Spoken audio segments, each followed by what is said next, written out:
夢日記。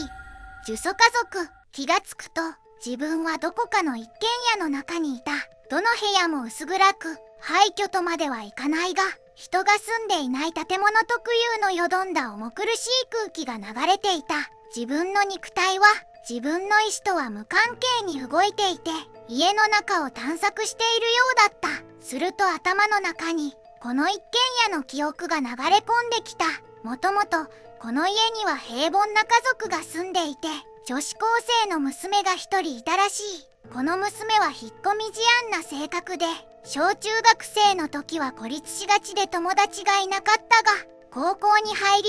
気の合う友達ができて、いつも3人組で遊ぶようになったようだった。しかしある時、友達の一人に彼氏ができて、その友達は彼氏にべったりになってしまい、今まで3人でバランスを取れていたものが急に2人になってしまったことで、娘は友人との空間を妙に意識するようになり、今までのように接することができなくなってしまったようだった。そうこうするうちに、だんだんとその友達とも疎遠になってしまい、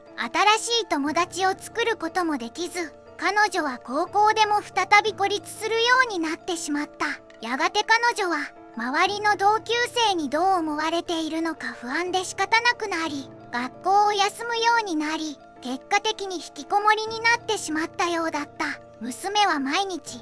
部屋の中でうつうつとした気持ちで過ごすうちに、仲良し3人組の輪が崩れるきっかけとなった。友達の彼氏に恨みを抱くようになった娘は、あの男さえいなければまた元の関係に戻れると思い、ネットで呪いの儀式を調べて実行することにした。どの方法が効くかなんてわからないから、できるものは全て試した。ある日突然、彼氏を作った友達から久しぶりに LINE があった。彼氏が事故で亡くなったからお葬式に出てほしいという内容だった。娘は願いが叶った嬉しさで笑みを浮かべながら、分かったとだけ返信した。葬式当日、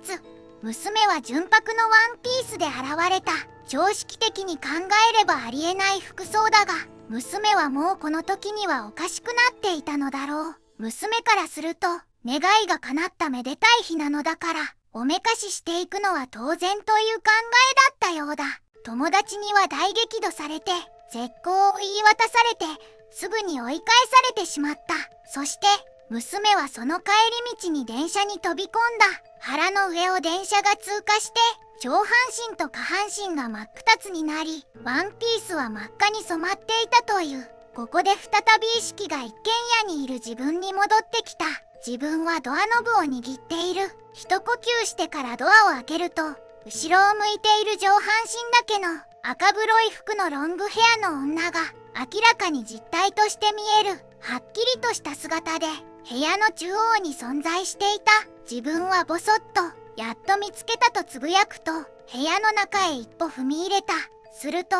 娘は一歩分だけスーッと部屋の奥に移動した。また一歩近づくと、娘もまた一歩分だけ移動する。これを繰り返し、娘は窓の雨戸が閉まっているサッシの直前まで来ていた。そこから自分が一歩近づくと、娘の姿はスーッとどこかへ消えてしまった。自分は慌ててサッシに近づくと、目の前のガラスには娘の顔が映り込んでいて、こちらを見ていた。口を小さく動かして何かを言っているようだったが、声までは聞こえてこなかった。しかし般若のようなその目つきと顔つきから、全てのものを呪って地獄に落としてやろうという恨みの念であることは間違いなさそうだった。自分はここでやっと除霊モードに入ると、自分の除霊スタイルは霊の存在価値の全否定なので、よっしゃ、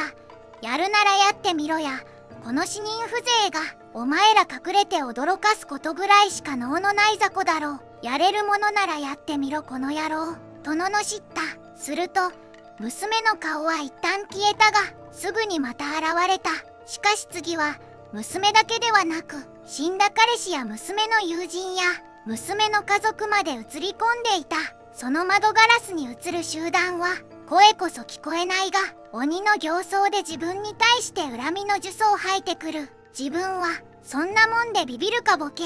直接出てこいやアホが、と怒鳴りながらどこかに走り出した。その場所は仏間で、障子を開けた瞬間に粘っこい紫色の瘴気が地面を這うように立ち込めていて、すべての元凶はここだと分かった。実は娘の両親はおかしな信仰宗教にはまっていて、その宗教を熱心に信仰するあまり、家庭環境が崩壊していたようだった。その仏壇からは今現在も紫色の瘴気がダクダクと流れ出ていて、さすがの自分もこれに触れると一瞬で取り込まれると本能が警告を鳴らしていた。自分は瘴気が届かない範囲から霊の存在価値の全否定をするために罵詈雑言をひたすら仏壇に向かって繰り返していると、仏壇のろうそく2本がぶわっと燃え上がった。自分はこれは物理的に破壊するしかないと覚悟して、瘴気を吸わないように仏壇の前まで駆け寄ると、手にしていた謎の紐を仏壇の前でぐるぐると振り回しながら、お経ではなく罵詈雑言をひたすら唱えて、お前らはこの世に存在してはならないと存在そのものを否定し続けた。本当に飲み込まれて生きるか死ぬかの死闘だったので、決着がつく前に興奮しすぎて目が覚めました。ちなみにこの動画を作る際、動画作成ソフトがどうやっても動かなくなってしまい、一度アンインストールしてから作り直すことになりました。最後まで見てくれてありがとう。また見てね。チャンネル登録お願いします。